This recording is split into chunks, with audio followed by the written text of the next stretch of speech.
sebagai contoh anak saya Syahrul, mudah-mudahan dialah yang dapat mengubah penghidupan kami.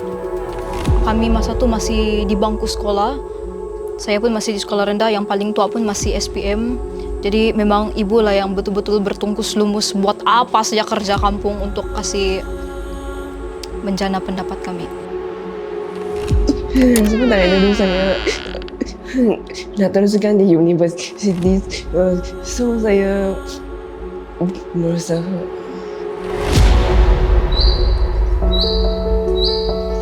Kisah mereka berbeza, tetapi berkongsi satu nawaitu, iaitu keluar dari kepompong kemiskinan dengan peluang pendidikan. Prihatin dengan usaha untuk mengubah masa depan. Program Sulong 2.0 tampil dengan inisiatif membantu anak pertama B40 menyambung pelajaran ke universiti. Dalam hidup serba kekurangan dan kepayahan, peluang untuk melihat anak berjaya dalam kehidupan menjadi impian yang bukan mudah. Bahkan untuk menghantar Muhammad Syahrul Fikri Sairuddin menyambung pelajaran ke Universiti Malaysia Sabah UMS, bapanya sanggup bergolok bergadai. Pada masa itu kebetulan saya meminjam 15.000 di pihak yang PNI tertentu untuk PNI menampung perbelanjaan, sebab kebetulan tu saya tidak ada duit. Jadi untuk menyekolahkan anak saya sanggup meminjam 15.000. Dek kepayahan yang dilalui, Muhammad Syahrul hampir menolak peluang menyambung pengajian di Fakulti Psikologi dan Pendidikan UMS.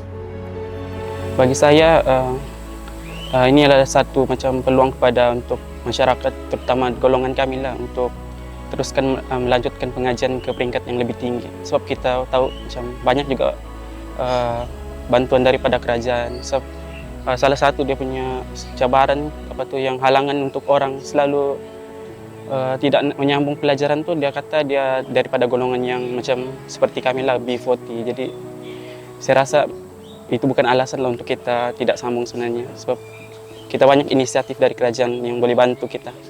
Macam program yang KPT sekarang lah yang sulung. Royce, saya mau pergi belajar sudah. Kan, sudah lah. Oke. Ada apa-apa kamu mau cakap sama saya sebelum saya pergi sambung belajar? Oke. Sama seperti orang lain yang mendapat peluang menyambung pelajaran ke Menara Gading, Crescentia Paul amat teruja. Namun ada sesuatu yang menggusarkan hatinya untuk bergelar mahasiswi Fakulti Ekonomi dan Perniagaan Universiti Malaysia Sarawak, UNIMAS. Dia yang menjadi anak yatim selepas bapanya, Paul Severinus, meninggal dunia 9 tahun lalu, mengakui payah membuat keputusan, apatah lagi meninggalkan ibu bersama abang yang kurang sihat dan adik yang masih bersekolah. First memang saya gembira, tapi at the same time itulah saya rasa macam berat hati sebab banyak perlu difikirkan. Apalagi yang betul-betul tidak boleh lari dan tidak boleh dinafikan pasal kewangan, Mbak. Jadi berapa hari itu saya tidak direct terima. Saya bincang lagi sama ibu, sama keluarga saya, macam mana nih begini. Kalau kamu tidak dapat, ya apalah, saya di sini saja. Tapi sebab itulah sokongan dari mereka sendirilah yang jadi kekuatan untuk saya. Kau sentiasa melindungi dia dan bimbinglah dia dengan kehendak-Mu Tuhan. Amin. Sebelum ini atas faktor keuangan juga, kakaknya terpaksa melupakan hasrat untuk menyambung pelajaran ke UMS. Saya sangat sedih lah pada waktu itu. Saya merasa bersalah karena gagal meneruskan pembelajaran anak-anak saya, dan efek dia sampai sekarang dia begitu. Mungkin karena keterbatasan saya dari segi membantu dia.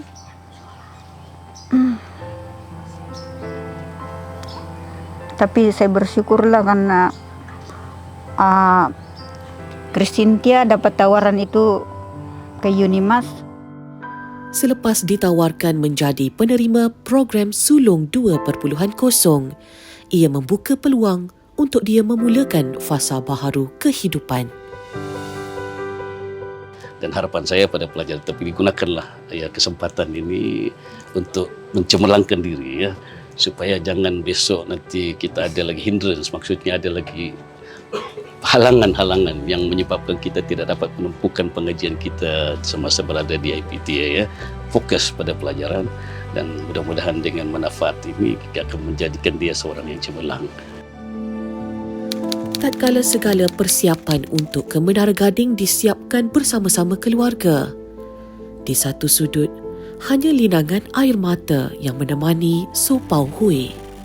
Semuanya terpaksa dilakukannya sendiri kerana kehilangan kedua-dua ibu bapanya ketika dia berusia 15 tahun.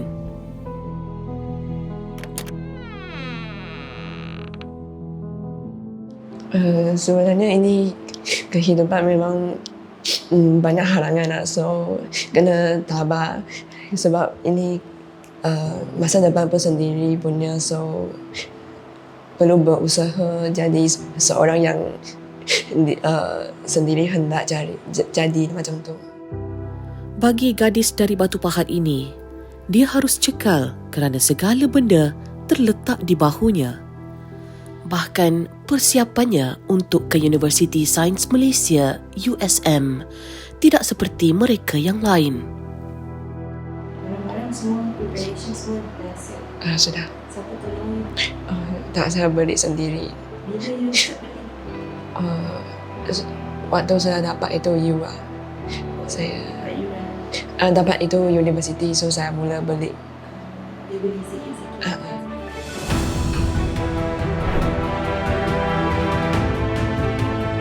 Kepayahan lah kita nampak ibu bapa kita macam selalu ke laut, macam mana susah dorang untuk cari rezeki. Jadi saya rasa benda tu dia bagi dorongan kepada kita untuk kita pun macam kita mau bantu dorang.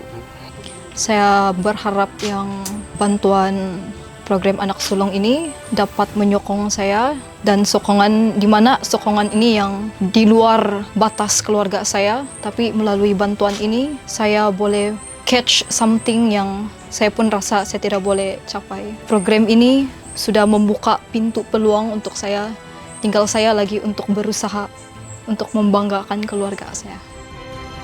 So Pao Hui, Muhammad Syahrul Fikri Sairuddin serta Krisentia Paul antara 10,000 penerima manfaat Sulong 2.0. Kisah dan perjalanan hidup yang dipaparkan menjadi inspirasi. KPT di bawah teraju Menteri Pendidikan Tinggi Yang Berhormat Datuk Seri Muhammad Khalid Nordin prihatin untuk mengubah masa depan mereka. Peluang itu dimaktub dengan peruntukan 30 juta ringgit. Semuanya demi anak-anak B40 yang cemerlang untuk merealisasikan impian di hari mendatang.